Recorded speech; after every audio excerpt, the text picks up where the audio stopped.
Last class में हमने types of reaction में दो रिएक्शंस देखी थी। कौन कौन सी देखी थी?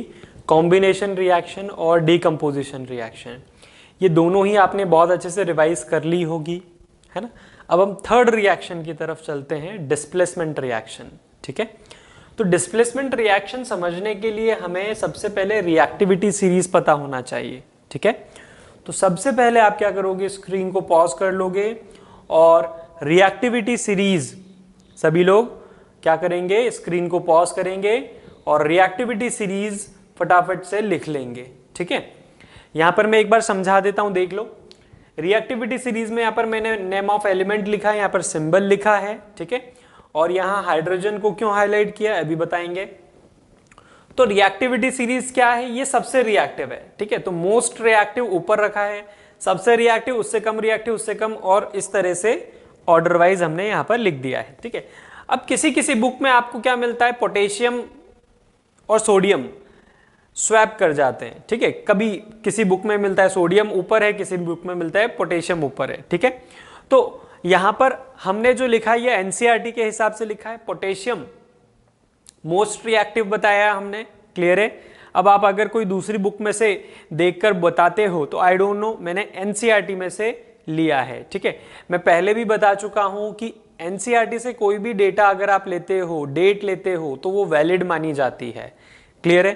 तो ऐसे केसेस में जहां पर कंफ्यूजन हो वहां पर एनसीईआरटी से ही आपको रेफर करना चाहिए। क्लियर है।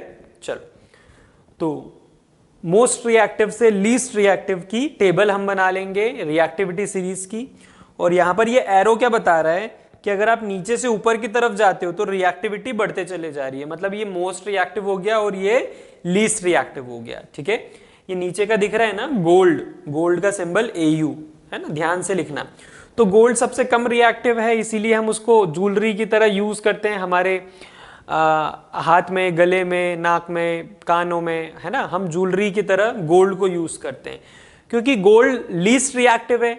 हम चाहे नहाने चले जाएं, सोप डिटर्जेंट लग जाए, चाहे हम स्पोर्ट्स में भाग रहे हैं, पसीना आ जाए, स्वेट आ जाए, ठीक है, कुछ भी हो, हम खाना भी खा लें अच्छे से, नींबू निचोड़ दे उसके ऊपर, तो भी ये गोल्ड जो है एक मेटल है और ये रिएक्ट नहीं करेगा एसिड से। आई बात समझ में।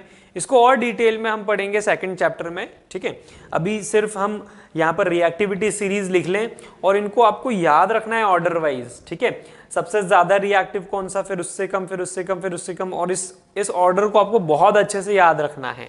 क्लियर है। अगर ये ऑर्डर याद रहेगा तो ही हम डिस्प्लेसमेंट और डबल डिस्प्लेसमेंट रिएक्शन कर पाएंगे, अदरवाइज नहीं कर पाएंगे।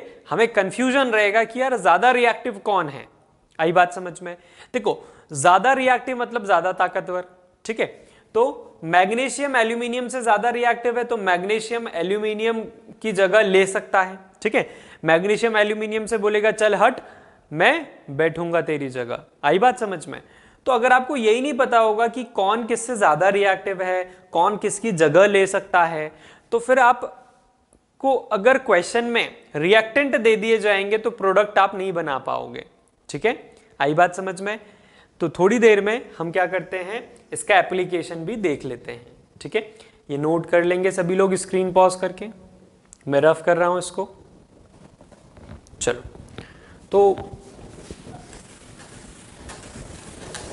आपने अगर ये नोट कर लिया है तो आगे बढ़ने से पहले जो लास्ट क्लास थी हमारी, है ना, लास्ट क्लास में आई थिंक हमने एक गलती कर दी थी, है ना, मतलब मैंने लिखने में गलती कर दी थी। जो एक क्वेश्चन था, ठीक है, उसमें मैंने रिएक्शन लिखी थी और CaOH होल ट्वाइस को मैंने कैल्शियम कार्बोनेट लिख दिया था। ठीक है ना, रिएक्शन गलत नहीं लिखी थी, रिएक्शन एकदम सही थी, सब कुछ सही था, बस जल्दबाजी में मैंने नाम गलत लिख दिया था। CaOH होल ट्वाइस जो था, यहां पर लिखा हुआ था CaOH होल ट्वाइस, तो उसके नीचे मैंने कैल्शियम कार्बोनेट लिख दिया था आपसे बात करते करते। ठीक है, तो वो होगा क्या, कैल्शियम हाइड्रोक्साइड होगा। ठीक है, तो कुछ बच्चों ने मुझे बताया कॉल करके कि सर ऐसा ऐसा दिख रहा है। लास्ट मिनट, बिल्कुल एकदम लास्ट मिनट, वीडियो के लास्ट मिनट की बात है, तो अगर आपने एज इट इज छाप लिया है तो उसको सही कर लो, है ना, पेज टर्न करके। अगर एज इट इज छाप लिया है कोई दिक्कत की बात नहीं, होता है कभी कभी, कोई प्रॉब्लम नहीं है ना। तो मैंने क्या लिख दिया था, CaOH पूरी रिएक्शन थी, है ना, पूरी रिएक्शन थी, आई थिंक ये वाली रिएक्शन थी कि क्विक लाइम में हम वाटर ऐड करेंगे तो क्या बनेगा, CaOH होल ट्वाइस। आई कि नहीं बात समझ में। और हीट, आई थिंक ये ही रिएक्शन थी। तो यहां पर तो मैंने क्विक लाइम लिख दिया था, ठीक है। अच्छा, क्विक लाइम को लाइम भी बोलते हैं, ठीक है, क्विक लाइम को क्या लाइम भी बोला जाता है सिर्फ, आई बात समझ में। और वाटर डाल रहे हैं तो यहां पर क्या मिलेगा आपको, स्लैग्ड लाइम। क्या मिलेगा, स्लैग्ड लाइम। इसको मैंने यहां पर गलती से कैल्शियम कार्बोनेट लिख दिया था, ये क्या है, कैल्शियम हाइड्रोक्साइड, ठीक है। तो करेक्शन कर लेना सभी लोग। और ये चीज मैंने आपको बता दी, क्विक लाइम को लाइम भी बोला जाता है, ये क्या है, चूना। आई कि नहीं बात समझ में। तो क्वेश्चन में किसी किसी को प्रॉब्लम आई, मुझसे पूछ रहे थे चैट पे और कॉल पे, हो सकता है आपको भी कंफ्यूजन रहा हो, बट आपने इतना दिमाग पर जोर नहीं दिया हो, या फिर पूछा नहीं हो आपने, हेजिटेट कर रहे हो आप, है ना, या फिर आप शायद वीडियो अटेंड करने में लेट हो गए हो, इसलिए डाउट नहीं भेज पाए होंगे आप। तो यहां पर मैं क्लियर कर देता हूं। तो क्वेश्चन क्या था, एक बार क्वेश्चन को पढ़ते हैं हम। लास्ट क्लास में जो मैंने क्वेश्चन दिया था वो पढ़ते हैं। A solution of substance x is used for white washing, ठीक है। Solution, a solution of substance x, आई रही बात समझ में। तो यहां पर जो क्विक लाइम है ये सॉलिड है, वाटर लिक्विड है, CaOH होल ट्वाइस जो बना ये एक्वस सॉल्यूशन बना, है ना, आ रही बात समझ में। यही क्वेश्चन था। अ solution of substance x is used for white washing, ये क्वेश्चन था आपका। अब बोला था name the substance x and right it's formula. तो हमने क्या बोला था कि वो सब्सटेंस एक्स कौन होगा, CaO। हमने क्या बोला था, वो सब्सटेंस एक्स कौन होगा, CaO, यानी कि क्विक लाइम, यानी कि चूना। आ रही बात समझ में। अब इस पर किसी किसी का, आप में से ही जिन बच्चों ने कॉल किया, मैसेज किया, उनको मैं रिप्लाई करूंगा क्या, कि हमने CaO क्यों लिखा। हम तो दीवारों पर क्या पुताई करते हैं, किस चीज की पुताई करते हैं, स्लैग्ड लाइम की पुताई करते हैं, ठीक है। बट ध्यान रहे, हमने जो लास्ट टू लास्ट क्लास में लिखा था, है ना, क्या लिखा था कि हम किस चीज की पुताई करते हैं, दीवार पर क्या पोतते हैं हम, स्लैग्ड लाइम, ठीक है। बट ये सॉल्यूशन किसका है, ये सॉल्यूशन तो इसी का है ना। मतलब हमने चूना लिया, उसके अंदर पानी डाला, एक रेशियो होता है, ठीक है, एक पर्टिकुलर रेशियो में चूना लिया, उसके अंदर पानी डाला और हमारे पास एक घोल तैयार हो गया, एक सॉल्यूशन तैयार हो गया। उसको हम क्या बोल रहे हैं, स्लैग्ड लाइम, कैल्शियम हाइड्रोक्साइड, ठीक है। तो दीवारों पर जो अप्लाई करना है वो ये अप्लाई करना है क्या, नहीं, दीवारों पर जो अप्लाई कर रहे हैं वो ये अप्लाई कर रहे हैं, ठीक है क्या। बट ये एक सॉल्यूशन है जिसका नाम क्या है, स्लैग्ड लाइम या फिर कैल्शियम हाइड्रोक्साइड सॉल्यूशन, ठीक है। अब आपसे क्या पूछा है कि इस सॉल्यूशन के सब्सटेंस का नाम बताओ। क्वेश्चन पढ़ लो एक और बार। A solution of substance x, solution of substance x, आई बात समझ में। मतलब ये सॉल्यूशन हो गया और सब्सटेंस क्या हो गया, ये। तो अगर आपसे पूछा जा रहा है सब्सटेंस एक्स का नाम बताओ, तो आप CaOH होल ट्वाइस नहीं बोलोगे, क्या बोलोगे, क्विक लाइम, CaO। इसलिए लास्ट क्लास में हमने लिखा था क्या, कि सब्सटेंस एक्स का नाम क्या है, कैल्शियम ऑक्साइड, ठीक है, यानी कि क्विक लाइम, CaO। हमने स्लैग्ड लाइम क्यों नहीं लिखा, क्योंकि ये नहीं पूछा है कि सॉल्यूशन का नाम बताओ, ये बोला है कि सॉल्यूशन ऑफ एक्स का नाम बताओ। आई बात समझ में, क्लियर है। जिस सब्सटेंस से सॉल्यूशन बनाया उस सब्सटेंस का नाम चाहिए था इनको, क्लियर है अच्छे से। तो यहां पर कोई कंफ्यूजन नहीं रहना चाहिए आपको, सीधी सी बात है यार। अगर आपने देखो चूना पुती हुई दीवार नहीं देखी है ना, चूना पेंट करी हुई दीवार नहीं देखी, तो एकदम सिंपल सा कॉन्सेप्ट बता रहा हूं मैं। चूना क्या है, आपका सॉलिड पाउडर है, लिखते हैं हम सॉलिड, तो चूना सॉलिड पाउडर है। क्या सॉलिड पाउडर आप पुताई कर सकते हो क्या दीवार पर? नहीं कर सकते, ऑब्वियस सी बात है। हम कर सकते हैं क्या, जो सॉलिड चूना है, चूने का पाउडर है, उसको पेंट कर सकते हैं क्या दीवार पर? नहीं कर सकते, ऑब्वियस सी चीज है। तो चूने को हम पानी में मिलाते हैं और एक घोल तैयार करते हैं, स्लैग्ड लाइम, कैल्शियम हाइड्रोक्साइड, और ये जो सॉल्यूशन है ये दीवारों पर हम पुताई कर देते हैं, पेंट ब्रश की हेल्प से पेंट कर देते हैं। कर दिया। अब क्या होगा, आपने पूरे सॉल्यूशन को फैला दिया, कहां पर? दीवारों पर। ठीक है, पूरी दीवार पर आपने slagged lime slagged lime slagged lime पूरे में फैला दिया। फैला दिया, क्या एयर नहीं होगी क्या आसपास? ऐसा कोई रूम बताओ मुझे जहां पर एयर ना हो। सभी रूम में एयर होती है, आ रही बात समझ में? हम पंखा नहीं भी चलाएंगे, कूलर नहीं भी चलाएंगे, तो एयर तो प्रेजेंट होगी ना वहां पर। और एयर में क्या CO2 रहेगा कि नहीं रहेगा? एयर में CO2 रहेगा कि नहीं रहेगा? रहेगा, बिल्कुल रहेगा। तो होता क्या है एक्चुअल में, हमने दीवारों पर ये अप्लाई कर दिया, जो एयर में CO2 प्रेजेंट है वो रिएक्ट करेगी किसके साथ में? इसके साथ में। तो क्या बनेगा बताओ? Calcium carbonate. ठीक है, क्या बनेगा? कैल्शियम कार्बोनेट, जिसको हम क्या बोल रहे हैं? लाइमस्टोन। क्या बोलते हैं हम? लाइमस्टोन। और साथ में वाटर भी, साथ में वाटर भी।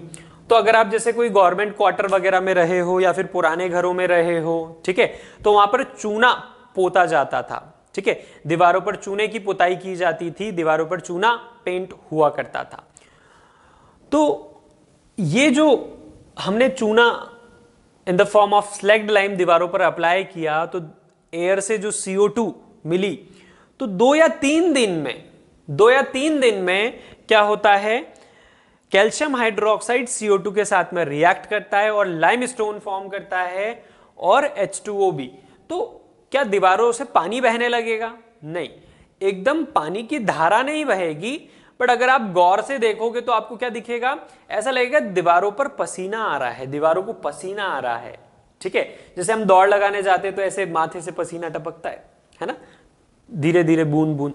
वैसे ही आपको क्या दिखेगा कि जिस भी वॉल पर आपने चूना पोता है, स्लैग्ड लाइम की पुताई की है, तो जब 2-3 दिन में क्या करेगा?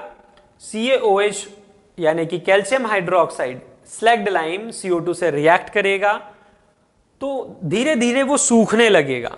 ठीक है, क्योंकि यहां पर लाइमस्टोन जो है वो ऑब्वियस सी बात है सॉलिड होता है।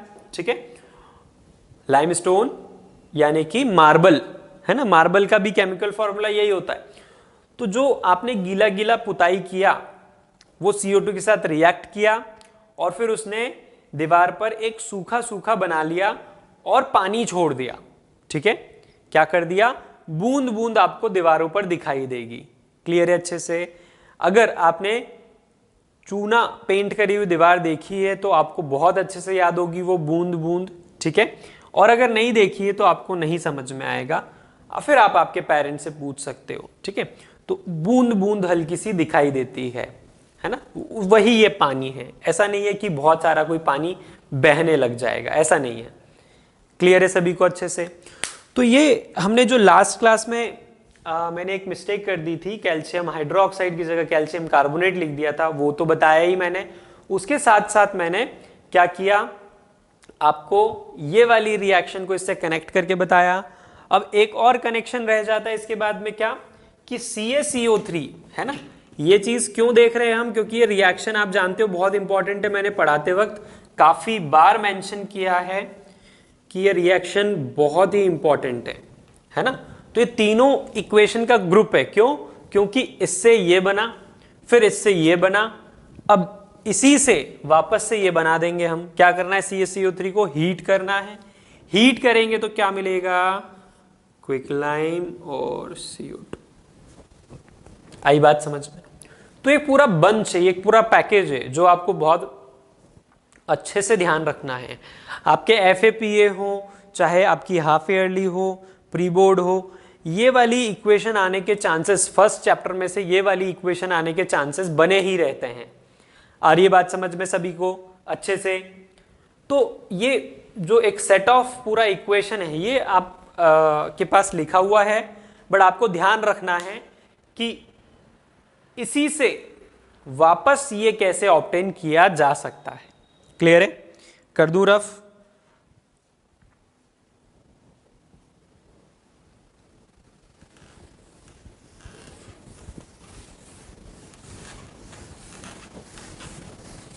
लास्ट क्लास में मैंने आपको कोई होमवर्क नहीं दिया था, बट आज जो हम पढ़ेंगे उसके बिहाफ पर जो भी होमवर्क रहेगा वो आपको करना रहेगा। ठीक है, तो आगे बढ़ते हैं हम। आपने रिएक्टिविटी सीरीज देख ली, समझ में आ गया? बढ़िया। तो आपके मन में केमिस्ट्री पढ़ते पढ़ते अगर आपके मन में कोई भी सवाल उठता है, ठीक है, जो अभी हमने नहीं पढ़ा है उसका सवाल नहीं पूछना है आपको, वो क्वेरी वो डाउट आपके अपने आप क्लियर हो जाएंगे। जो हम पढ़ रहे हैं या जो पढ़ लिया है उसके रेस्पेक्ट में आपको कोई भी क्वेश्चन अराइज होता है तो आप तुरंत चैट बॉक्स पर डालो। ठीक है, और अगर आपको लगता है कि कहीं पर हमने मिस्टेक कर दी है तो वो भी आप डालो। ठीक है, ताकि हम नेक्स्ट क्लास में कवर कर देंगे उसको। चलो, तो डिस्प्लेसमेंट रिएक्शन हेडिंग डालेंगे third.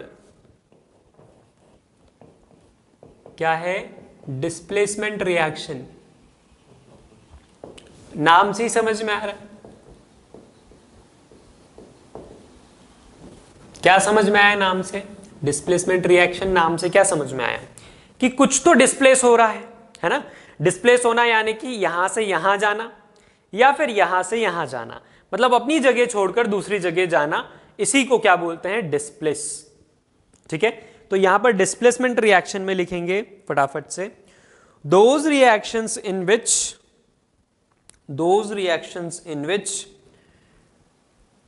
one element takes the place of those reactions in which one element takes the place of another element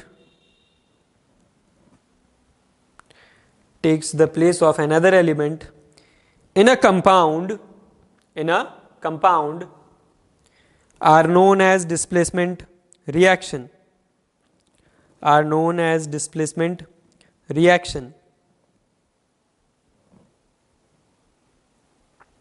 example देखते हैं।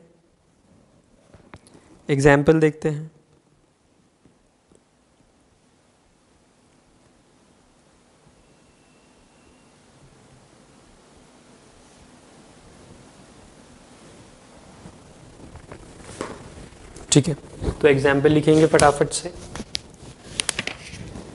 तो पहले एग्जाम्पल को अच्छे से समझ लो, बाकी सब बिल्कुल वैसे ही है ना, बस अलग अलग एग्जाम्पल जैसे कि हम देखते हैं तो वो लिखना है सभी को। तो हमने कॉपर सल्फेट सॉल्यूशन लिया। ठीक है, कॉपर सल्फेट सॉल्यूशन कैसा होता है? ब्लू कलर, है ना? ये कौन सा सॉल्यूशन है? Copper sulphate solution. ठीक है, जो कलर है सब्सटेंस का, मैंने आपको पहले भी कहा था कि अगर आप केमिस्ट्री में 2-3 कलर के पेन से लिखोगे तो अच्छा रहेगा। ठीक है, कम से कम 2 तो होने ही चाहिए, है ना? रिएक्शन सब ब्लैक, अगर आप पूरा जो मैं लिखवा रहा हूं आपको वो आप ब्लू कलर से लिखते हो तो रिएक्शंस आपको ब्लैक कलर से लिखना चाहिए, और जो रिएक्शंस में कलर लिखते हैं हम, ये रेड कलर से लिखना चाहिए, है ना? तो इस तरह से 3 कलर के पेन हो एटलीस्ट तो आपको बहुत अच्छा रहेगा रिवाइज करने में, अदरवाइज थोड़ी सी प्रॉब्लम हो सकती है। सभी कुछ एक ही कलर से लिखोगे तो आई थिंक काफी प्रॉब्लम जाएगी। ठीक है, क्योंकि केमिस्ट्री पढ़ने का बेस्ट तरीका यही होता है, केमिस्ट्री के नोट्स बनाने का और उसको रिवाइज करने का बेस्ट तरीका यही होता है कि हम मल्टी कलर पेन का यूज करें। आ रही है बात समझ में सभी को? ठीक है, तो पहला एग्जांपल हम ले रहे हैं, हमने copper sulphate solution. Copper sulphate solution aqueous solution होता है, ठीक है, क्योंकि वाटर प्रेजेंट होता है उसमें। ब्लू कलर का सॉल्यूशन होता है जिसको हम जिंक के साथ रिएक्ट करवा रहे हैं। जिंक सॉलिड होता है और ये सिल्वरी वाइट, इसका कलर क्या होता है? Silvery white.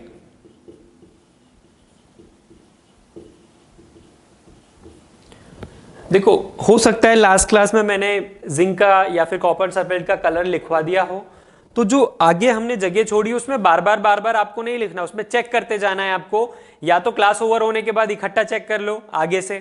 ठीक है, क्योंकि अब और ज्यादा होते चले जाएंगे तो आपको क्रॉस चेक करना पड़ेगा। तो जो हम नए देखते जा रहे हैं वो सब आगे वाले पेज पर डालते जाओ। ठीक है, चलो, तो जिंक के साथ रिएक्ट करवाया। अब यहां पर डिस्प्लेसमेंट रिएक्शन होगा कि नहीं होगा ये देखते हैं, है ना। यहां पर हम क्या देखते हैं, डिस्प्लेसमेंट रिएक्शन होगा कि नहीं।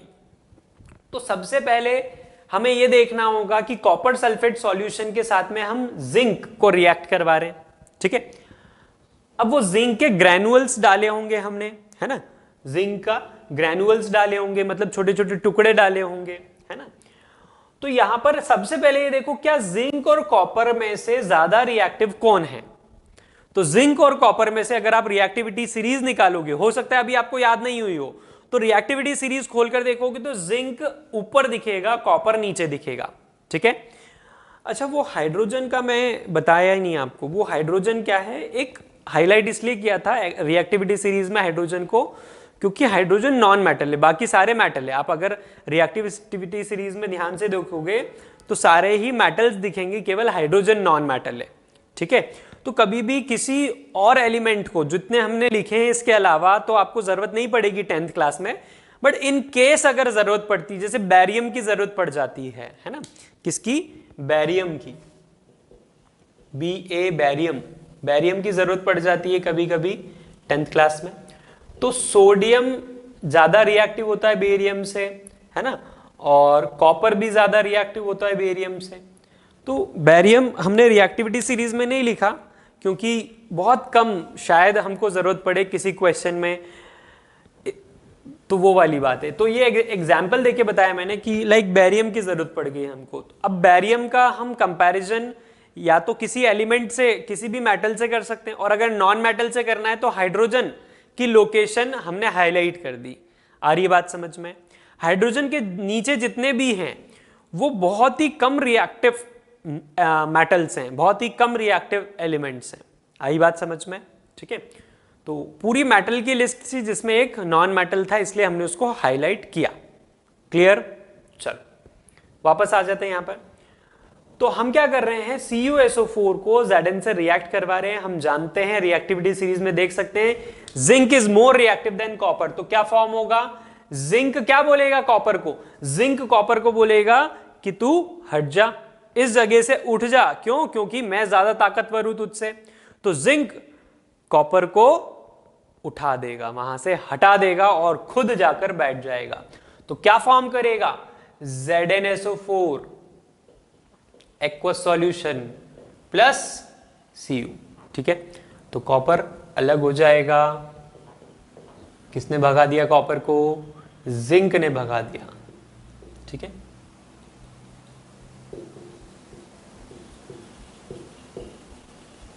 जिंक सल्फेट कैसा, कलरलेस होगा क्या, कलरलेस होगा zinc sulphate.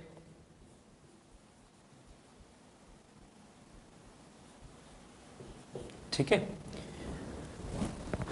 Zinc colourless. Copper तो हम जानते ही हैं कैसा होता है, रेड ब्राउन। कॉपर का कलर क्या है, रेड ब्राउन। आयरन का कलर ग्रे, ठीक है। आयरन कैसा, ग्रे कलर का होता है। आयरन कैसे कलर का होता है, बोलो, ग्रे कलर का।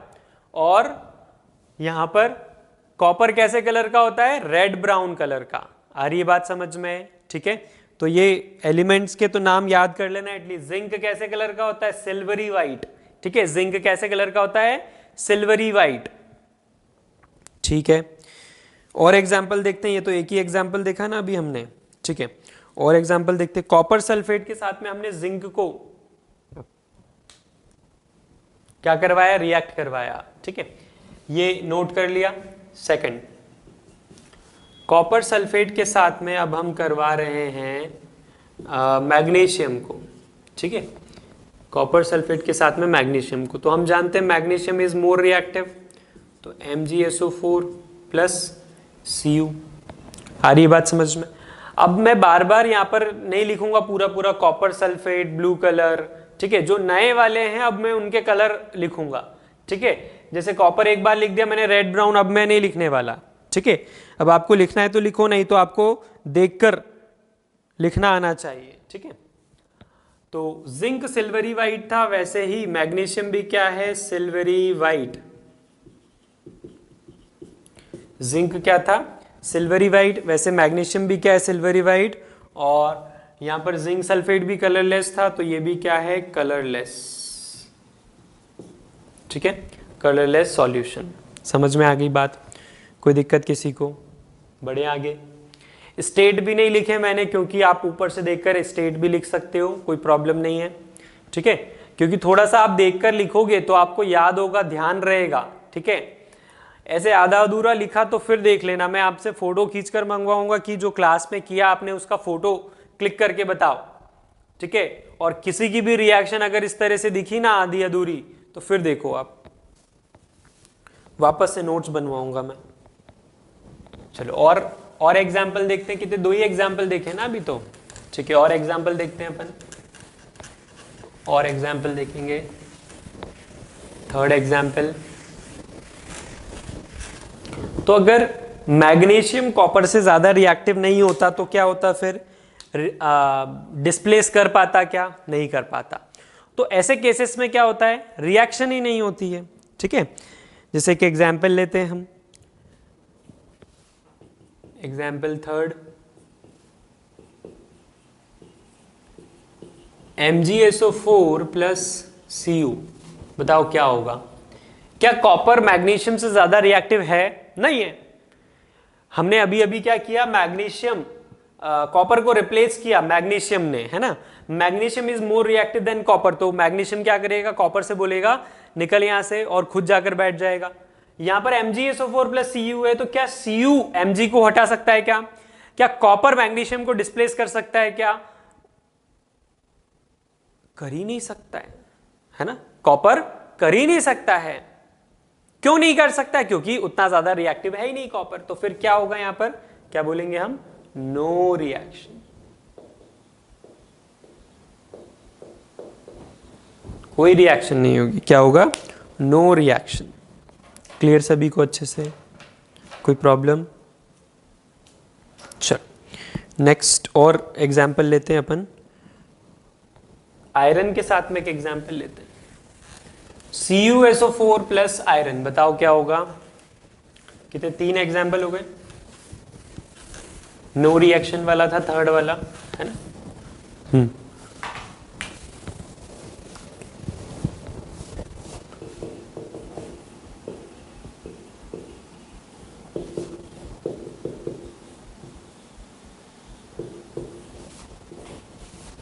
तो हम जानते हैं iron is more reactive than copper, FeSO4 plus Cu।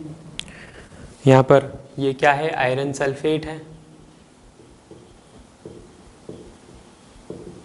ये छोटा छोटा अगर आपको दिख रहा है ना आयरन सल्फेट लिखा हुआ, तो मैं बोलकर भी बता रहा हूं कि आयरन सल्फेट लिखा है, ठीक है। इसका कलर ग्रीनिश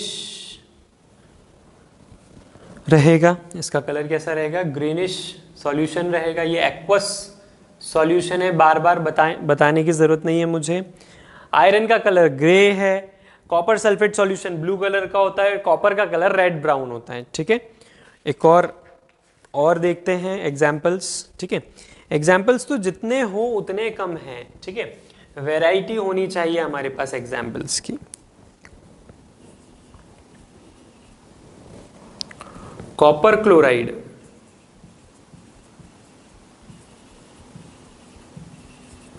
कॉपर क्लोराइड को हम रिएक्ट करवाते हैं लेड से। लेड का सिंबल क्या होता है? Pb, ठीक है। लेड का सिंबल क्या होता है? Pb। एक्वस सॉल्यूशन को हम सॉलिड लेड से रिएक्ट करवा रहे हैं। लेड का कलर ब्लूइश ग्रे।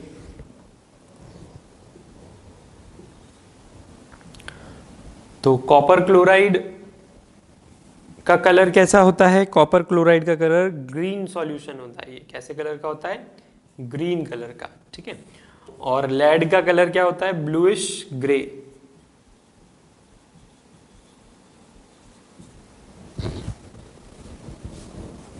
रिएक्ट करवाया, तो आप ये देखकर बताओ रिएक्टिविटी सीरीज में क्या लेड ज्यादा रिएक्टिव है? क्या लेड कॉपर से ज्यादा रिएक्टिव है?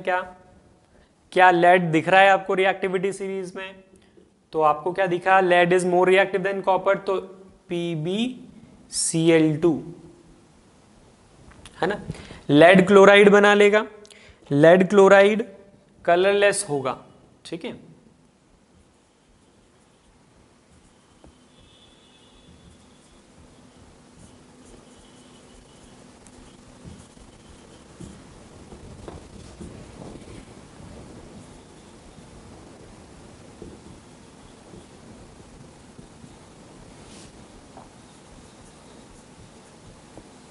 कॉपर कलर रेड ब्राउन होता है, हम जानते हैं सभी लोग, ठीक है। और एग्जाम्पल देखते हैं।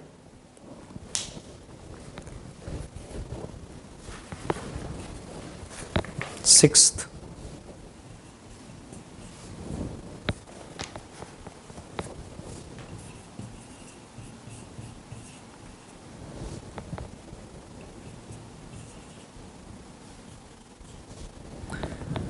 यहां पर सिल्वर नाइट्रेट सॉल्यूशन उठाया हमने।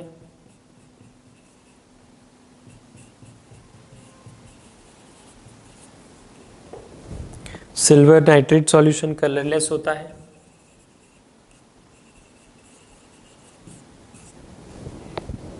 ठीक है, उसको कॉपर के साथ रिएक्ट करवाया तो क्या कॉपर सिल्वर से ज्यादा रिएक्टिव है क्या? रिएक्टिविटी सीरीज में देख लो, कॉपर सिल्वर से ज्यादा रिएक्टिव है क्या? बिल्कुल है ना। कॉपर सिल्वर से ज्यादा रिएक्टिव है तो क्या बना लेगा, ये क्या करेगा, कॉपर सिल्वर को रिप्लेस कर देगा। तो यहां पर बन जाएगा CuNO3 होल ट्वाइस। ठीक है, अब यहां पर अगर आप एज इट इज क्या कर दोगे, इस टाइप की रिएक्शन बहुत आती है। क्यों? क्योंकि हम क्या करते हैं, Cu और Ag को रिप्लेस कर देते हैं, दैट्स इट। हम ये नहीं देखते कि कॉपर की वैलेंसी 2 होगी और NO3 की वैलेंसी क्या होती है, यहाँ पर नाइट्रेट की वैलेंसी -1, तो यहाँ पर CuNO3 होल ट्वाइस बनेगा। आई बात समझ में? क्लियर है? ये सारी चीजें हमको ध्यान रखना होगी, और ये कब ध्यान रख पाएंगे, जब हमने अच्छे से प्रैक्टिस की होगी, जब आपको ये चीज सिखाई गई थी, है ना, दैट इज 9th क्लास में। तो कॉपर नाइट्रेट और silver solid, copper nitrate blue colour का, ठीक है, और सिल्वर का कलर ग्रेइश वाइट।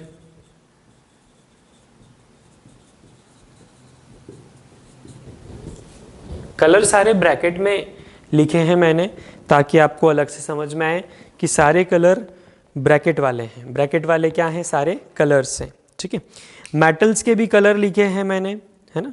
सिल्वर का कलर लास्ट क्लास में भी बताया था मैंने, यहाँ पर भी मेंशन किया है। सिल्वर का कलर क्या है, ग्रेइश वाइट।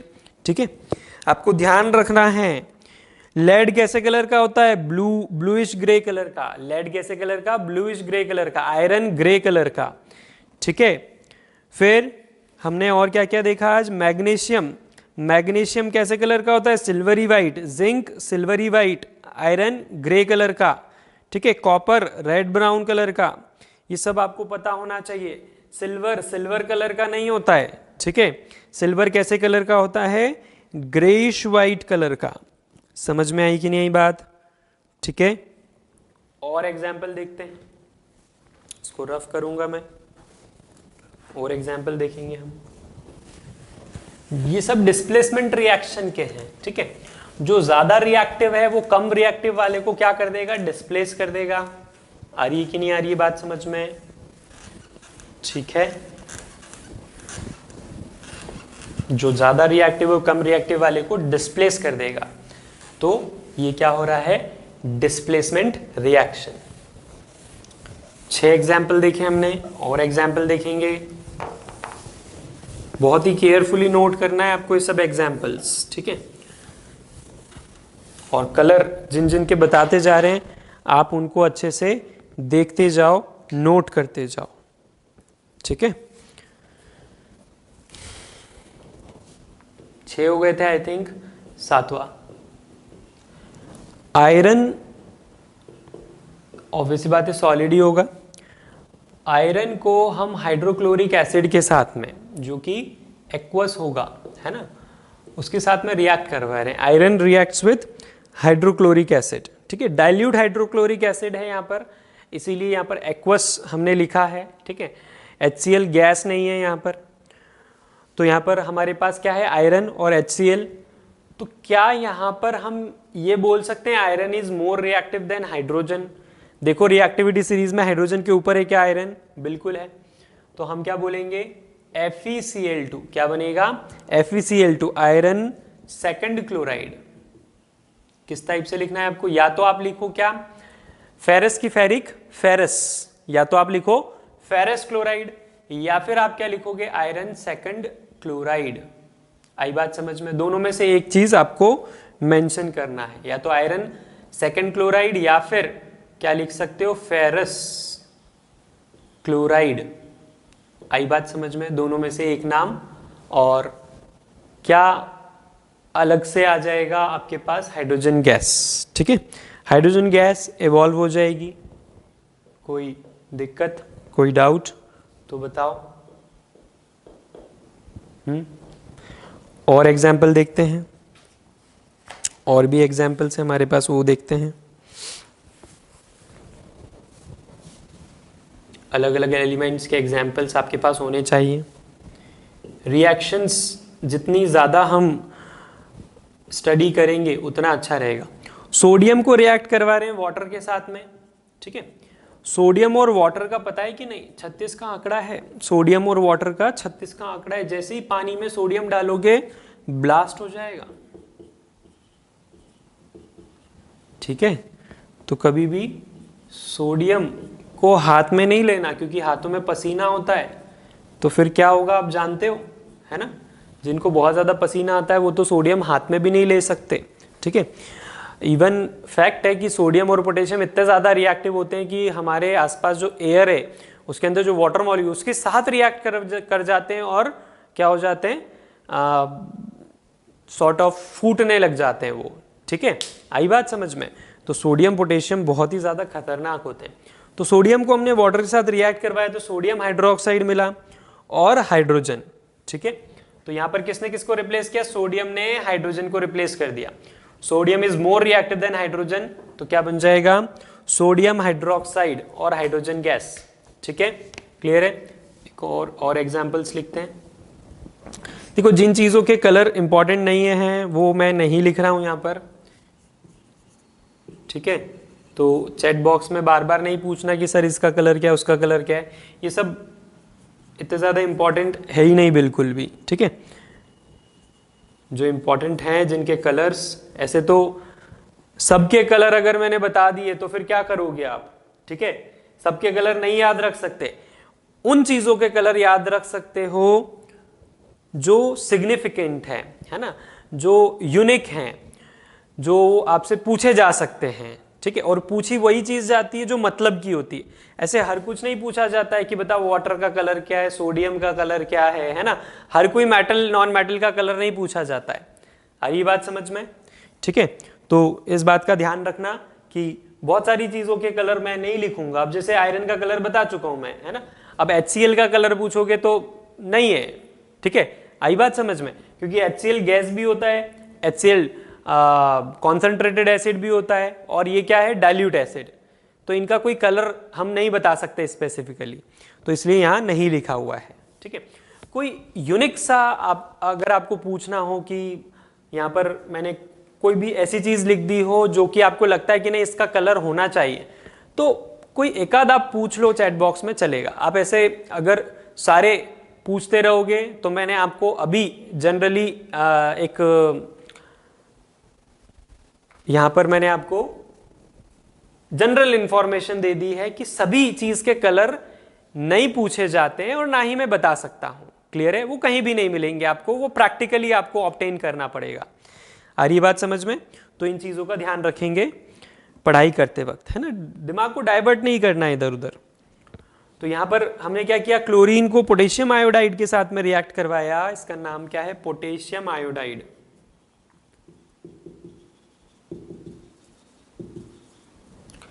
क्लोरीन गैस को हमने पोटेशियम आयोडाइड के साथ रिएक्ट करवाया, और आप क्या देखोगे कि chlorine is more reactive then iodine. Chlorine is more reactive then iodine. अब यहां पर क्लोरीन और आयोडीन क्या है, नॉन मेटल्स हैं।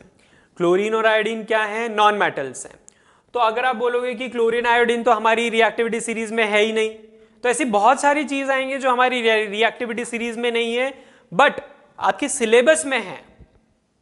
तो ये अब कहां पढ़ोगे, 5th चैप्टर में, 5वें चैप्टर पीरियोडिक टेबल में जाकर पढ़ोगे कि आप हर एक एलिमेंट की रिएक्टिविटी बता सकते हो, कौन किससे ज्यादा रिएक्टिव है, कौन किससे कम रिएक्टिव है।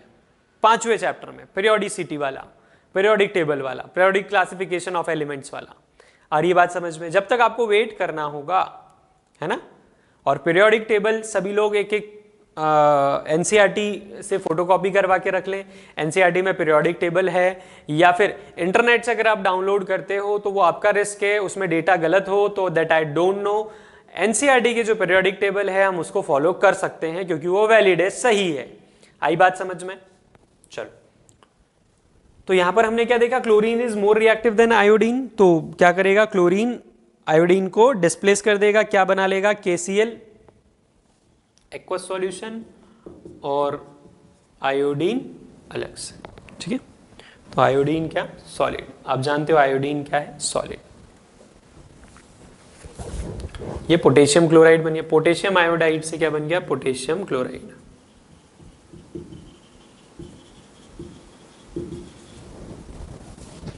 नाइन्थ, अब ये 10th।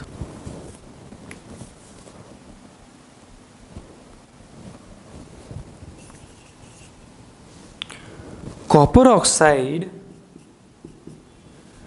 कॉपर ऑक्साइड को मैग्नीशियम से रिएक्ट करवाया, कॉपर ऑक्साइड को मैग्नीशियम से रिएक्ट करवाया, मैग्नीशियम ऑक्साइड बन गया और कॉपर अलग। ठीक है, सॉलिड है। कॉपर ऑक्साइड को मैग्नीशियम से रिएक्ट करवाया, magnesium is more reactive than copper, तो मैग्नीशियम ऑक्साइड और कॉपर अलग से बन गया। ठीक है, नेक्स्ट, बस लास्ट की दो और है ना, ये इंपॉर्टेंट भी है। यहां पर देखो Fe2O3, यानी कि ये क्या है, फेरिक, है ना, ये क्या है, फेरिक ऑक्साइड। फेरिक ऑक्साइड या फिर आयरन थर्ड ऑक्साइड भी बोल सकते हो।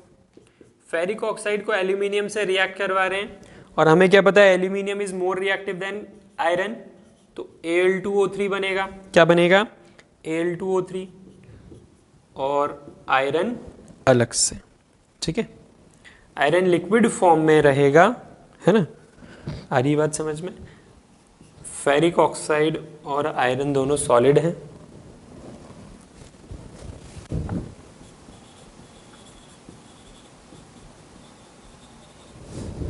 चलो,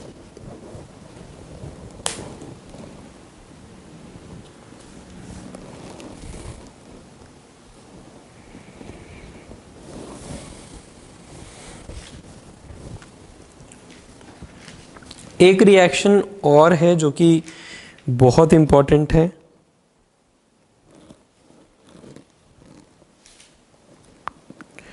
आई थिंक हमने कवर कर ली है। सिल्वर नाइट्रेट वाली, सिल्वर नाइट्रेट वाली लिखवा दी है मैंने, है ना। ठीक है, सिल्वर नाइट्रेट वाली लिखवा दी है मैंने, जो कि कलरलेस रहता है ना। यहाँ पर मुझे दिख नहीं रही है, बट आई थिंक हमने 6th वाली वही लिखी थी। ठीक है, अब यही चीज़ है, देखो अब मेरे को याद नहीं है सिल्वर नाइट्रेट वाली हमने कवर की कि नहीं की। अब आप लोग सामने रहते हो तो हम फटाफट से देख लेते हैं और आगे बढ़ जाते हैं। अब मैं यही सोचता रहूँगा कि सिल्वर नाइट्रेट वाली लिखवाई कि नहीं लिखवाई। एक बार बोल के बता देता हूँ मैं, अगर आपने लिख ली हो तो अच्छी बात है, नहीं लिखी हो तो लिख लेना। Silver nitrate AgNO3 reacts with copper, है ना। AgNO3 plus Cu gives CuNO3 whole twice. हाँ, ये वाली लिखी थी, मैंने कहा था इसमें कि आप ये मिस्टेक करते हो कि CuNO3 लिख देते हो, CuNO3 होल ट्वाइस नहीं लिखते हो, है ना। याद आ गया मुझे, तो ये लिखवा दिए मैंने। ये काफ़ी इंपॉर्टेंट है। और दूसरी ये वाली भी इंपॉर्टेंट है। यहाँ पर क्या कंफ्यूजन हो जाता है पता है, यहाँ पर ये कंफ्यूजन हो जाता है सिल्वर और कॉपर में कि कॉपर और सिल्वर ज़्यादा रिएक्टिव कौन है, क्या है, ये कंफ्यूजन हो जाता है और नो रिएक्शन लिखकर आ जाते हैं काफ़ी सारे बच्चे। वैसे ही एल्यूमिनियम और आयरन में कंफ्यूजन हो जाता है कि एल्यूमिनियम तो कमजोर होता है, ठीक है, एल्यूमिनियम को मोड़े तो ऐसे ही मुड़ जाता है, बट आयरन तो सॉलिड होता है बहुत ज्यादा। बट फिजिकल स्ट्रेंथ की बात चल रही है क्या यहाँ पर? नहीं, यहाँ पर रिएक्टिविटी, केमिकल रिएक्टिविटी की बात चल रही है। और एल्यूमिनियम क्या है, ज्यादा रिएक्टिव है आयरन से, तो एल्यूमिनियम विल डिस्प्लेस आयरन। आई बात समझ में? क्लियर है? From its oxide. तो ये कंफ्यूजन होता है अधिकतर, तो आपको ये ध्यान रखना है कि हमें ये कंफ्यूजन ना हो। नेक्स्ट टाइप ऑफ रिएक्शन देखेंगे, नेक्स्ट देखेंगे, लिखेंगे double displacement reaction. Double displacement reaction. Displacement reaction समझ में आया सभी को अच्छे से? जब कोई भी एक डिस्प्लेस होता है ना, Fe ने H को Fe ने Cl को, Fe ने हाइड्रोजन को डिस्प्लेस किया, सोडियम ने हाइड्रोजन को डिस्प्लेस किया, क्लोरीन ने आयोडीन को डिस्प्लेस किया। तो जब एक से एक का डिस्प्लेसमेंट होता है, ठीक है, तो हम क्या बोलते हैं कि वो डिस्प्लेसमेंट रिएक्शन है। ठीक है, अब डबल डिस्प्लेसमेंट क्या होता है, तो उसके लिए हमें कुछ एग्जांपल्स लेने होंगे। ठीक है, एग्जांपल्स लेके हम बहुत ही आसानी से समझ सकते हैं कि डबल डिस्प्लेसमेंट रिएक्शंस क्या होती हैं। क्लियर है? हेडिंग डाली डबल डिस्प्लेसमेंट रिएक्शन, इसमें लिखेंगे those reactions in which two compounds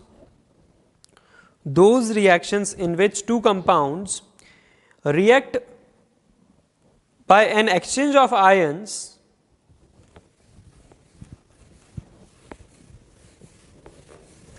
those reactions in which two compounds react by an exchange of ions to form two new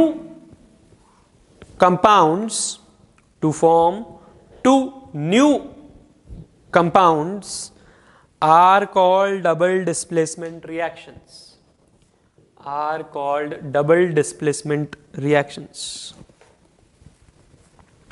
For example,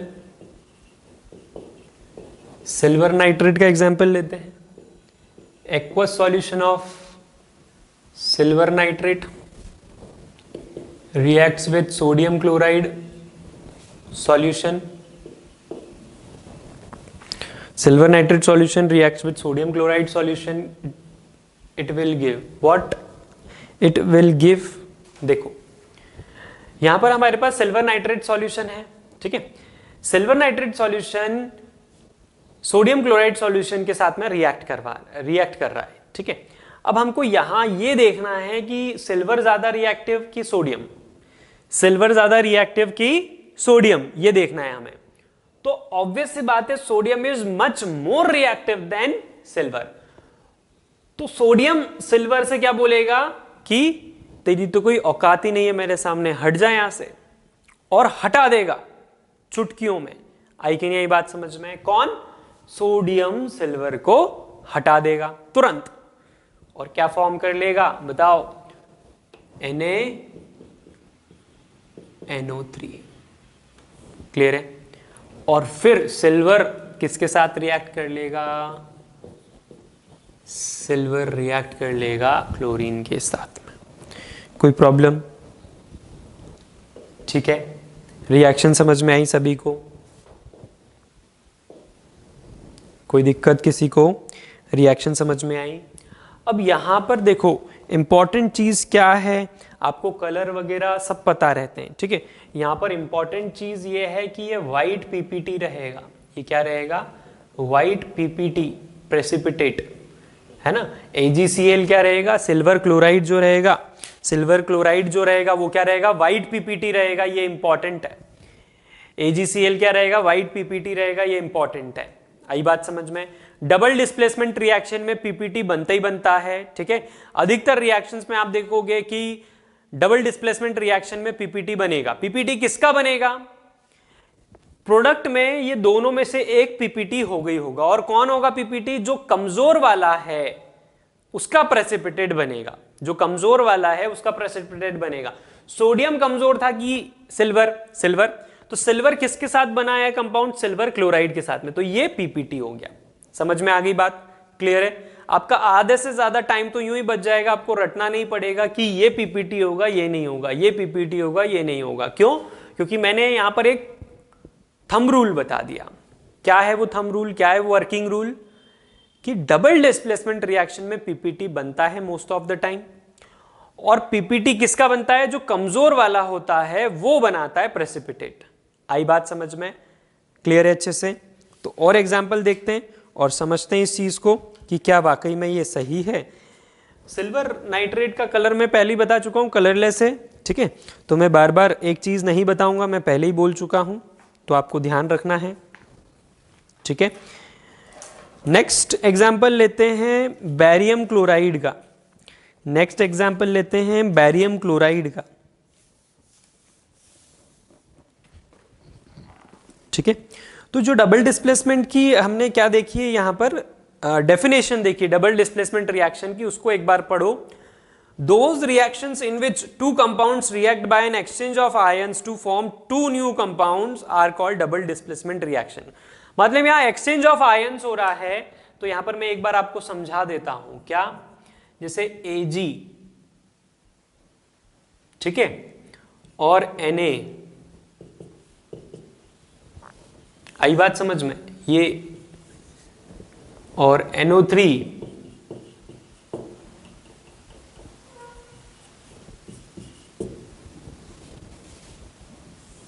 तो ये इसके साथ रिएक्ट करेगा और ये इसके साथ करेगा। यहां पर आप क्या देख रहे हो, AgNO3 में Ag positive ion, NO3 negative ion, Na positive ion, Cl negative ion. देख रहे हो सभी लोग, कोई प्रॉब्लम इसमें किसी को नहीं, समझ में आया। तो यहां पर AgCl बन जाएगा और यहां पर क्या बन जाएगा, NaNO3। क्लियर, अच्छे से, कोई प्रॉब्लम।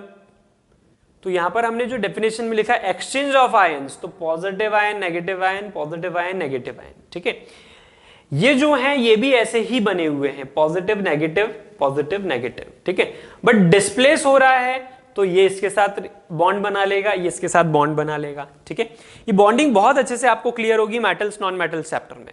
ठीक है, चलो तो और भी एग्जांपल्स देखते हैं। डबल डिस्प्लेसमेंट रिएक्शन है ना, डबल डिस्प्लेसमेंट रिएक्शन।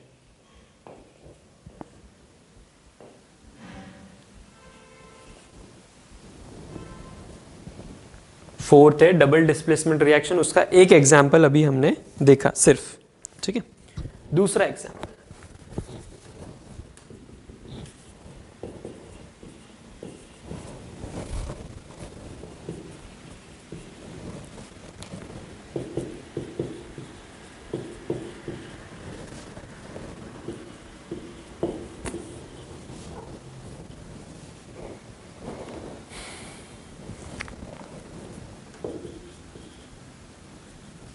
कौन ज्यादा रिएक्टिव है, सोडियम ज्यादा रिएक्टिव है। यहां पर आपको ये ध्यान रखना होगा, ये शायद रिएक्टिविटी सीरीज में नहीं है, हम क्या यहां पर ध्यान रखेंगे, sodium is more reactive then barium, sodium is more reactive then barium.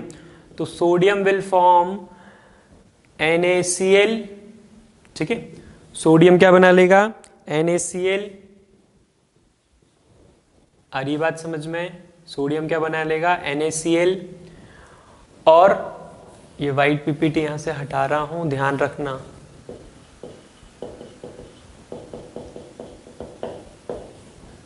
ठीक है, और बैरियम क्या बनाएगा, BaSO4।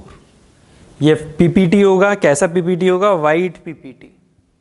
कैसा, वाइट पीपीटी। और प्रेसिपिटेट हमेशा सॉलिड होता है, प्रेसिपिटेट हमेशा सॉलिड होता है। प्रेसिपिटेट मतलब समझते हो ना, बाद का रेसिड्यू बचा हुआ, जैसे कोई सॉल्यूशन है उसमें से अगर मैंने क्या किया, फिल्टर पेपर होता है, फिल्टर पेपर गोल गोल होता है। ठीक है, और फिल्टर पेपर से अगर उसको छान लिया मैंने, है ना, फिल्टर कर दिया, तो जो लास्ट का बचा हुआ पार्टिकल्स, ठीक है, वो क्या होता है, पीपीटी। ठीक है, रेसिड्यू। तो sodium is more reactive then barium, noted कि नहीं, नोट कर लेना। देखो फिर मैं नहीं जानता कि आपने लिखा कि नहीं लिखा। चलो और एग्जांपल देखते हैं। थर्ड,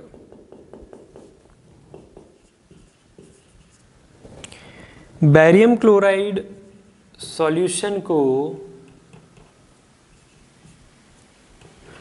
हमने अभी रिएक्ट करवाया था सोडियम सल्फेट से, अब कॉपर सल्फेट से रिएक्ट करवा लेते हैं। तो सोचो क्या होगा, कॉपर सल्फेट से रिएक्ट करवाएंगे तो copper sulphate solution, barium chloride solution को कॉपर सल्फेट सॉल्यूशन से रिएक्ट करवाएंगे। तो यहां पर सबसे पहले आपको पता होना चाहिए कि copper is more reactive then barium, पता होना चाहिए, copper is more reactive then barium. तो कॉपर क्या बना लेगा,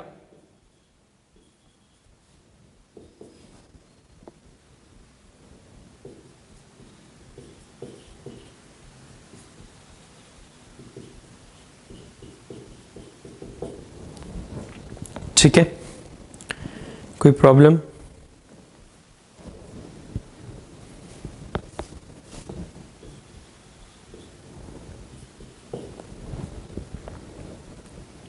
क्लियर है सभी को?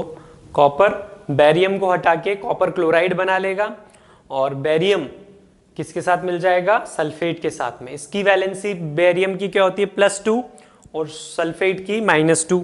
ठीक है, तो ये दोनों बॉन्ड बना लेंगे। आई बात समझ में? और रिएक्टिविटी आपने नोट कर ली, रिएक्टिविटी नोट कर ली। क्या reactivity? Sodium is more reactive then barium, copper is more reactive then barium. ठीक है, तो बेरियम के रेस्पेक्ट में आपको पता होना चाहिए कि कौन ज्यादा रिएक्टिव है, कौन कम रिएक्टिव है। ठीक है, आगे बढ़े। फिर एक बहुत ही इंपॉर्टेंट हमारे पास यहाँ पर एक इक्वेशन आ रही है ना, जो कि बहुत ज़्यादा इंपॉर्टेंट है, बहुत ही ज़्यादा। ठीक है, 2 स्टार 3 स्टार जितने स्टार लगाना है उतने कम है। ठीक है, तो कॉपर सल्फेट सॉल्यूशन को H2S गैस से रिएक्ट जब करवाते हैं, कॉपर सल्फेट सॉल्यूशन को हम H2S gas, hydrogen sulphide gas से जब रिएक्ट करवाते हैं, तो वी नो दैट कि कौन? Hydrogen is more reactive than copper. हम क्या जानते हैं? Hydrogen is more reactive than copper. तो क्या बन जाएगा यहां पर? H2SO4।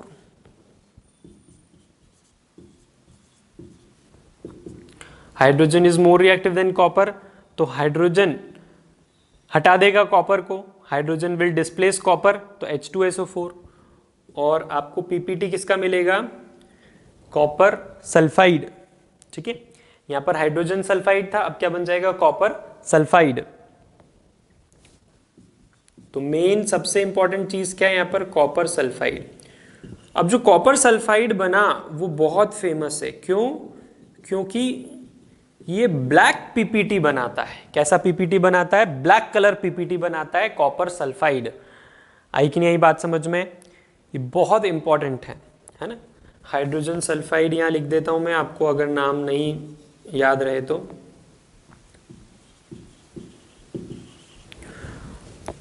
तो CuSO4 जब कॉपर सल्फाइड से रिएक्ट करेगा तो H2SO4 + CuS बनेगा। ठीक है, तो ये रिएक्शन किस तरह से आती है? ये रिएक्शन आती है केवल और केवल एक ही हिंट रहती है, ब्लैक पीपीटी। ठीक है, सिर्फ और सिर्फ एक ही हिंट रहती है, ब्लैक पीपीटी। ब्लैक पीपीटी आ जाए मतलब आपको क्या ध्यान रखना है? Copper sulphate reacts with hydrogen sulphide gives H2SO4 + CuS। Black PPT CuS, black PPT copper sulphide, copper sulphide black colour का PPT.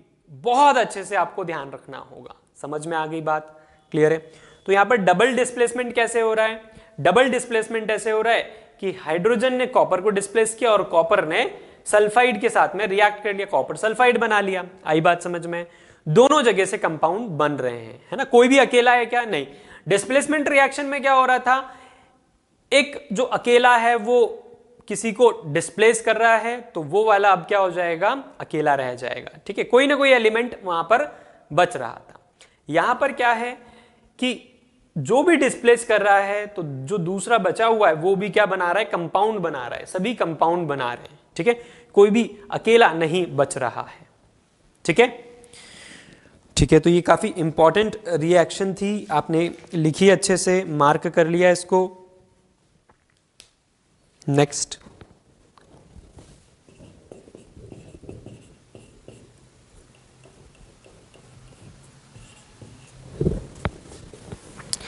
Aluminium chloride. Aluminium chloride reacts with ammonium hydroxide gives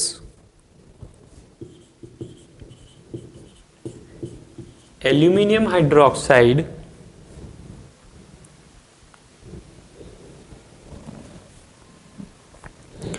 ammonium is more reactive than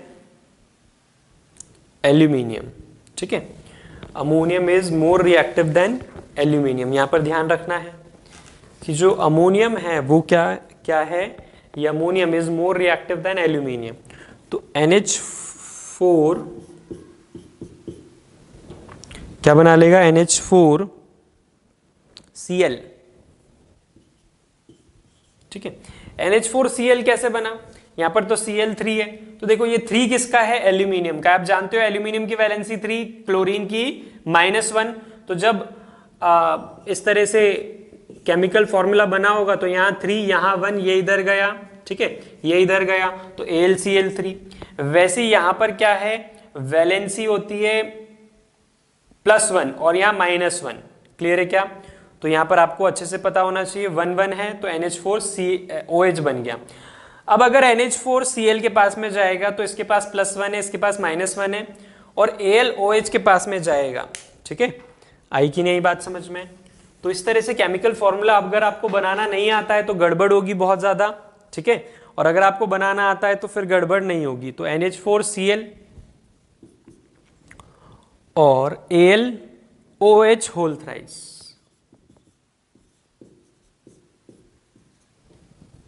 AlOH whole thrice.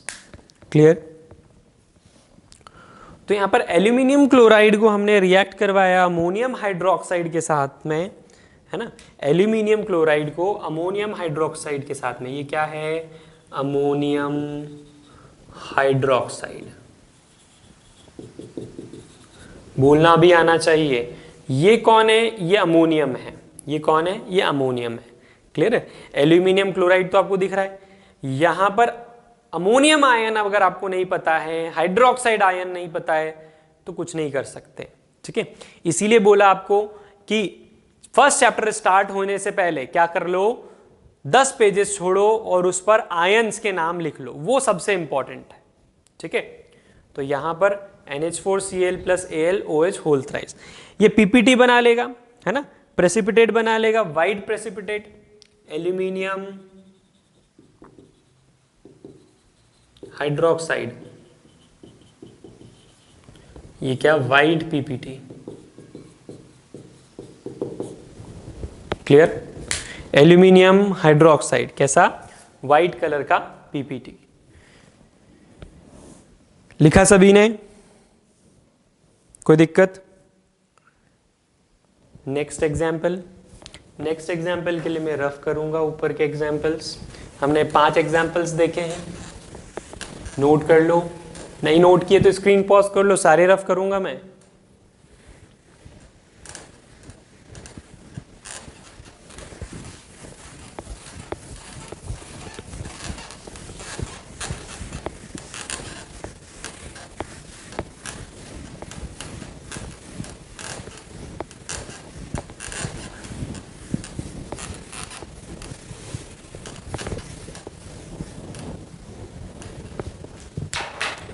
पांच examples हुए थे।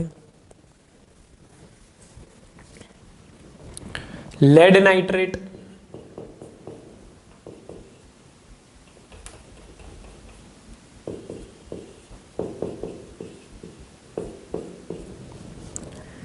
Lead nitrate solution को हम potassium iodide के साथ में, potassium iodide solution के साथ में रिएक्ट करवा रहे हैं। ठीक है, अब यहां पर ये देखना है कौन ज्यादा रिएक्टिव है।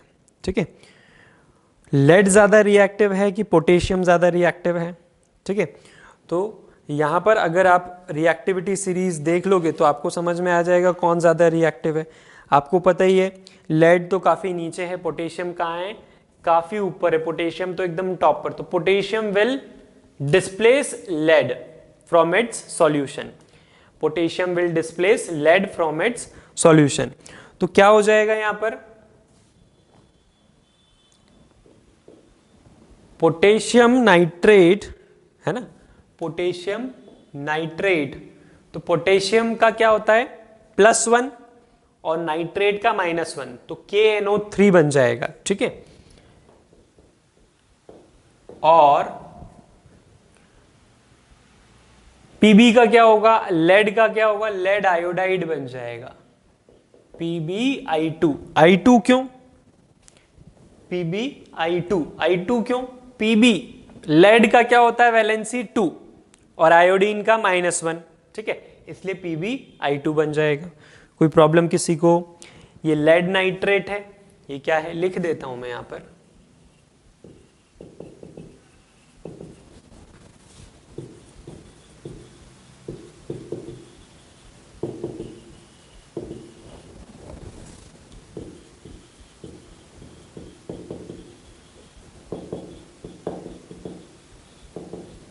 किसी को अगर नहीं दिख रहा हो तो lead nitrate, potassium iodide, potassium nitrate और लेड आयोडाइड, ये क्या होगा पीपीटी, लेड आयोडाइड। ठीक है, लेड आयोडाइड का कलर बता सकते हो, लेड आयोडाइड का जहां लेड आ गया वहां पर येलो जैसा कुछ हो गई सही। ठीक है, आई बात समझ में, जहां लेड आया वहां पर क्या होगा, येलो येलो कुछ तो होना ही होना है। आई बात समझ में, जहां पर भी लेड आएगा वहां पर क्या होगा, येलो येलो होगा कुछ तो। आई बात समझ में, तो यहां पर लेड आयोडाइड है तो येलो कलर का पीपीटी मिल रहा है। क्लियर? ठीक है, नेक्स्ट एक और एग्जाम्पल लिखते हैं।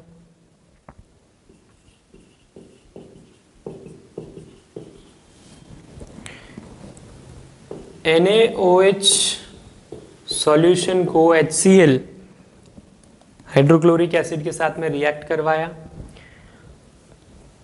Sodium is more reactive then hydrogen, तो इट विल फॉर्म NaCl। ठीक है, इट विल फॉर्म NaCl और क्या बच गया, वाटर। ठीक है, क्या बच गया, वाटर।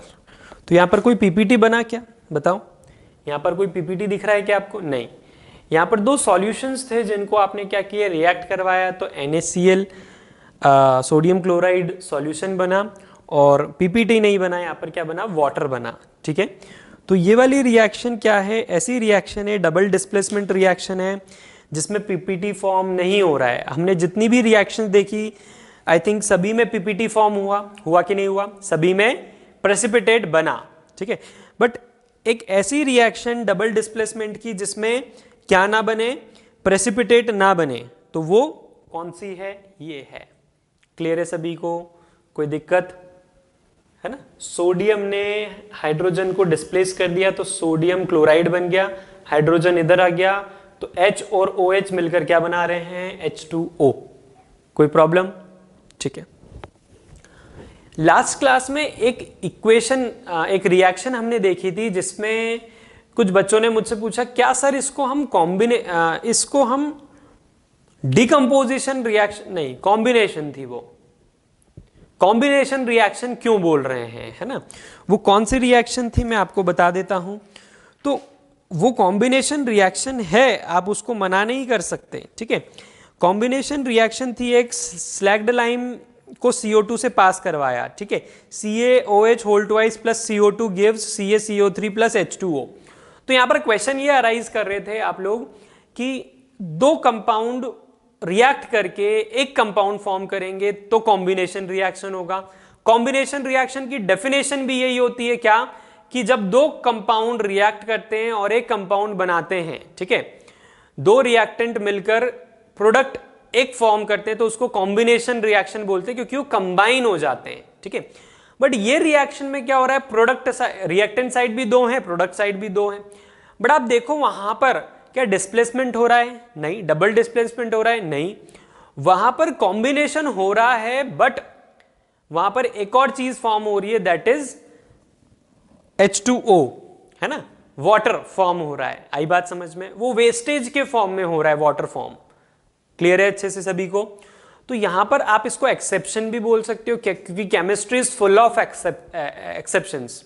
ठीक है, ये कुछ एक्सेप्शंस होते ही होते हैं, जैसे ये यहां पर मैंने आपको थंब रूल बताया था, डबल डिस्प्लेसमेंट में पीपीटी बनेगी बनेगा, बट यहां पर क्या है, एक्सेप्शन। ठीक है, होते हैं कुछ, तो ध्यान रखना है आपको हमेशा, एक्सेप्शंस हमेशा रहेंगे केमिस्ट्री में। केमिस्ट्री में एक्सेप्शंस ना हो तो काम ही नहीं चलेगा। क्लियर है अच्छे से? चलो नेक्स्ट हेडिंग डालेंगे, डिस्प्लेसमेंट, डबल डिस्प्लेसमेंट समझ में आया सभी को अच्छे से? कोई प्रॉब्लम किसी को? नहीं। नेक्स्ट हेडिंग डालेंगे, oxidation and reduction reaction, oxidation and reduction reaction, heading डालेंगे oxidation and reduction reaction. Sheet है सभी के पास? शीट शीट है कि नहीं सभी के पास? शीट में देखो, फटाफट से निकालो sheet, just a minute. Sheet निकालेंगे सभी लोग।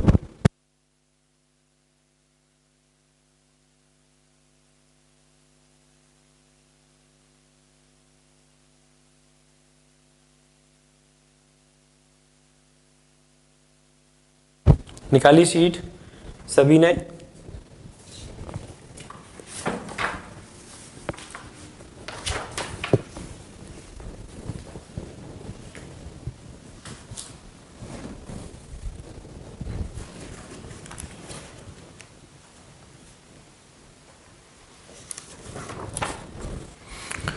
ठीक है, तो पेज नंबर 1 और 2 तो हम कर चुके थे। आई थिंक 2 में बचे थे 19, 20, 21, 22, है ना, ये सब बचे हुए वाले हैं। तो ऐसा नहीं है कि सारे बन जाएंगे अब आपसे, क्योंकि ऑक्सीडेशन रिडक्शन हमने नहीं पढ़ा। हमने क्या नहीं पढ़ा? ऑक्सीडेशन रिडक्शन रिएक्शन नहीं पढ़ा। हमने केवल 4 तरह की केमिकल रिएक्शन पढ़ी। कौन कौन सी? Combination reaction, decomposition, displacement, double displacement, ये 4 पढ़ी हमने, है ना। ऑक्सीडेशन रिडक्शन हमने नहीं पढ़ा है, ठीक है। तो यहां पर आपको ध्यान देना होगा क्या, कि कौन कौन से क्वेश्चंस आप कर सकते हो। 19 आप कर सकते हो, सीधी सी बात है। ऑक्सीडेशन रिडक्शन वाले नहीं करने आपको, 19 कर सकते हो, फिर 21 कर सकते हो, ठीक है। हम मार्क कर लेते हैं उन सबको जो आप नहीं कर सकते हो, ठीक है। 20 वाला ऑक्सीडेशन रिडक्शन का, ये नहीं करना अभी। 19, 21 करना। फिर 22 वाला भी ऑक्सीडेशन रिडक्शन का, 23 वाला भी ऑक्सीडेशन रिडक्शन का है। आप 25 का ए पार्ट कर सकते हो, ठीक है। 25 का ए पार्ट कर सकते हो। 26 नहीं करना अभी। 27 कर सकते हो, 27, 28 कर सकते हो, 29 कर सकते हो, ठीक है।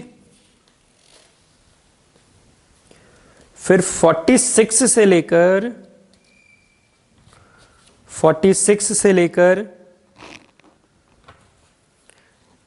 67 तक आप कर सकते हो, ठीक है। आप केवल कौन से नहीं कर सकते? ऑक्सीडेशन रिडक्शन वाले नहीं कर सकते। ऑक्सीडेशन रिडक्शन वाले कौन कौन से? 20, 22, 23, 26, ये 4 क्वेश्चन ऑक्सीडेशन रिडक्शन वाले हैं, ठीक है। 20, 22, 23 और 26 ये ऑक्सीडेशन रिडक्शन वाले। इसके अलावा सब आप कर सकते हो, क्योंकि अब हम सब कुछ पढ़ चुके हैं। ऐसी कोई सी भी रिएक्शन नहीं है जो हमने नहीं पढ़ी हो, जो आपसे अटक जाए, ठीक है।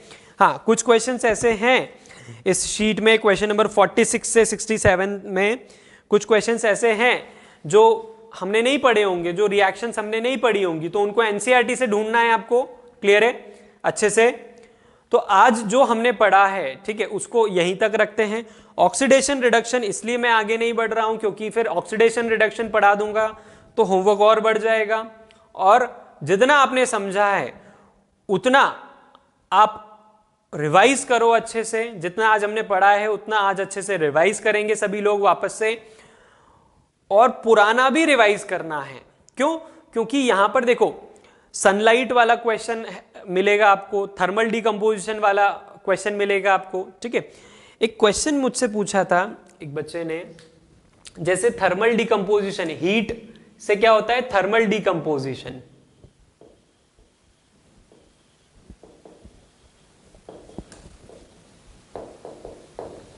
वैसे ही लाइट से क्या, जो लाइट से होता है वो क्या, और जो इलेक्ट्रिसिटी से होता है उसको क्या बोलेंगे? देखो, वैसे तो आपके काम का नहीं है, ठीक है, वैसे तो आपके काम का नहीं है, बट फिर भी बता देता हूं।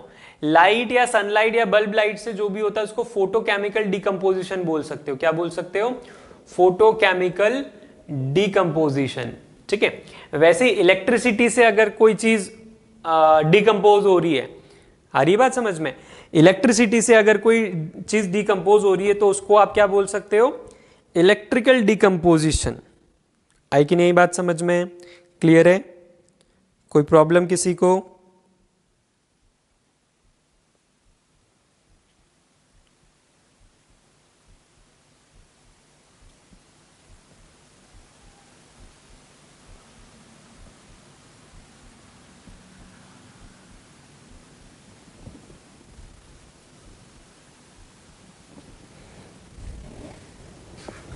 ठीक है, thermal decomposition, photochemical decomposition, electrical decomposition या इलेक्ट्रिक करंट डिकम्पोजिशन बोल सकते हैं। ठीक है, तो होमवर्क सभी ने नोट कर लिया। बैलेंसिंग द केमिकल इक्वेशन में जो जो हमने किए थे वो ऑब्वियसली बात है वो नहीं है, उसके बाद वाले 19 से लेकर क्वेश्चन नंबर 19 से लेकर 67 तक। ठीक है, कौन कौन से छोड़ना है? 20, 22, 23 और 26, ये ऑक्सीडेशन रिडक्शन वाले। तो नेक्स्ट क्लास हमारी लास्ट क्लास रहेगी जिसमें ऑक्सीडेशन रिडक्शन हम देखेंगे, और जो शीट मैंने दी है आपको होमवर्क के लिए इसके डाउट डिस्कस करेंगे, और बस फिर चैप्टर खत्म हो जाएगा, है ना। एनसीईआरटी की एक्टिविटीज जरूर आप एक बार देख लेना, है ना। एनसीईआरटी की एक्टिविटीज काफी काम की हैं, 2-4 एक्टिविटी को छोड़कर बाकी सब अच्छे से आपको रीड करना है। ये एक्टिविटीज क्वेश्चन बनकर आ जाती, जैसे सबसे पहली एक्टिविटी मैग्नीशियम रिबन वाली है। ठीक है, वैसे ही 6th या 7th एक्टिविटी से लेकर आपको 10th 11th जितनी भी लास्ट तक है ना, 6th एक्टिविटी से सारी इंपॉर्टेंट है, तो एक बार जरूर पढ़ना है एक्टिविटीज एनसीईआरटी से। क्लियर है सभी को? ठीक है, फिर मिलते हैं हम नेक्स्ट क्लास में। नेक्स्ट क्लास हमारी लास्ट क्लास होगी केमिस्ट्री की, फर्स्ट चैप्टर की, खत्म हो जाएगा। उसके बाद शायद एक डाउट क्लास, अगर आपको डाउट रहा तो डाउट क्लास लगेगी। हम नेक्स्ट चैप्टर स्टार्ट करेंगे मैथमेटिक्स का ट्राइंगल्स। ठीक है, मैथमेटिक्स का ट्राइंगल्स स्टार्ट करेंगे, और लीनियर इक्वेशन के डाउट आप लोगों ने भेजे हैं, तो जिन्होंने नहीं भेजे अभी तक लीनियर इक्वेशन की, लेट्स प्रैक्टिस लीनियर इक्वेशन के डाउट्स डिस्कस करना पेंडिंग है। ठीक है, तो उसके डाउट जिन लोगों ने भेजे मैंने नोट कर लिए हैं, और एक डाउट क्लास आएगी लीनियर इक्वेशन की, जिसमें लीनियर इक्वेशन की मेन शीट से भी जो डाउट है ना, लीनियर इक्वेशन की मेन वाली जो शीट है उससे भी डाउट आपने पूछे थे कुछ लोगों ने, बाकी लोग क्यों नहीं पूछ रहे दैट आई डोंट नो। मैं तो सीधा होमवर्क मांगूंगा, नहीं मिला ना करा हुआ तो फिर देखो आपको कोचिंग बुलाकर यही पूरी शीट सॉल्व नहीं करवाई तो बहुत हल्के में ले रहे हो। लीनियर इक्वेशन जैसे चैप्टर में आपने प्रैक्टिस नहीं की तो फिर क्या किया? मेन शीट में अगर आपको कोई डाउट नहीं है तो लिखो वहां कोई डाउट नहीं है चैट बॉक्स में। क्लियर है? और लेट्स प्रैक्टिस लीनियर इक्वेशन को हो गए आराम से 3 वीक, तो अब सॉल्व, अब उसको के डाउट क्लियर करने की बारी आ चुकी है। आप लोग बैठे रहोगे तो इसका मतलब ये नहीं सब लोग बैठे रहेंगे। ठीक है, काफी सारे बच्चों ने डाउट भेज दिए और उसकी डाउट क्लास अब बनेगी और आएगी। ठीक है, तो बैठे रहो तुम। तो लीनियर इक्वेशन की डाउट क्लास और एक इलेक्ट्रिसिटी की डाउट क्लास बनेगी। इलेक्ट्रिसिटी की डाउट क्लास में, इलेक्ट्रिसिटी में मैंने एक एमसीक्यू शीट दी थी, काफी सारे लोग तो भूल ही गए कि एमसीक्यू, इलेक्ट्रिसिटी की एमसीक्यू शीट भी है क्या। मैंने एक से चैट बॉक्स पर डालकर पूछा कि एमसीक्यू शीट हो गई इलेक्ट्रिसिटी की, कोई डाउट तो पूछे नहीं तुमने। तो बढ़िया बिंदास बोलता है कि सर एमसीक्यू कब दी इलेक्ट्रिसिटी की। अरे सामने होते ना तो अच्छे से मजा चखाता मैं। तो हर एक चीज जो आपको मिल रही है वो आपको भूलना नहीं है, वो नोटिंग करके रखो क्या क्या पेंडिंग है आपका। इस तरह का अगर आपका रवैया रहा, इस तरह का एटीट्यूड रहा तो बहुत दूर है 100 मार्क्स साइंस में, मैथ्स में, बोर्ड एग्जाम में। आई बात समझ में? ठीक है, तो ध्यान रखो ये सारी चीजें जो जो देते जाते हैं वो सारी चीजें नोटिंग करते जाओ। कब की डेट, कब की डेडलाइन दे रहा हूं वो भी नोट करते जाओ, और हो जाए तो टिक लगाते जाओ। ये सब करना पड़ेगा आपको, डिजिटल हो गया है सब कुछ। ठीक है, तो आपको एक डायरी मेंटेन करना पड़ेगी कि क्या क्या हमको दे दिया है, क्या क्या हमने कर लिया है, किस किस चीज के डाउट क्लियर हो चुके हैं, नहीं हुए तो मार्क करके रखो। ये चीज भी मैं भूल चुका था कि let's practice linear equation discuss करना है, इलेक्ट्रिसिटी एमसीक्यू डिस्कस करना है। कुछ बच्चे हैं सिंसियर जो मुझे फोन करके कहते रहते हैं कि सर ये डिस्कस नहीं हुआ, सर वो डिस्कस नहीं हुआ है। हमको फिक्र ही नहीं है कि डिस्कस करना है। सर भूल गए तो बढ़िया है, अपन तो निश्चिंत हो गए कि सॉल्व ही नहीं करना पड़ेगी, पाप कटा, है ना। तो इस तरह का एटीट्यूड बिल्कुल नहीं चलेगा, सीधा बोल रहा हूं मैं। क्लियर है अच्छे से? तो इलेक्ट्रिसिटी की एमसीक्यू और इलेक्ट्रिसिटी की एनसीईआरटी से भी कुछ लोगों ने मुझे डाउट भेजे हैं, तो इलेक्ट्रिसिटी की एमसीक्यू और इलेक्ट्रिसिटी की एनसीईआरटी दोनों कवर करेंगे हम। लीनियर इक्वेशन की भी अगर एनसीईआरटी से आप डाउट भेज दो तो हम लीनियर इक्वेशन वाली क्लास में लीनियर इक्वेशन के एनसीईआरटी भी कवर कर लेंगे। जैसे पॉलिनोमियल किया था वैसे ही हम लीनियर इक्वेशन की एक डाउट क्लास बना लेंगे। क्लियर है सभी को? ठीक है, तो नेक्स्ट चैप्टर हमारा रहेगा ट्राइंगल्स। चलो मिलते फिर नेक्स्ट क्लास में।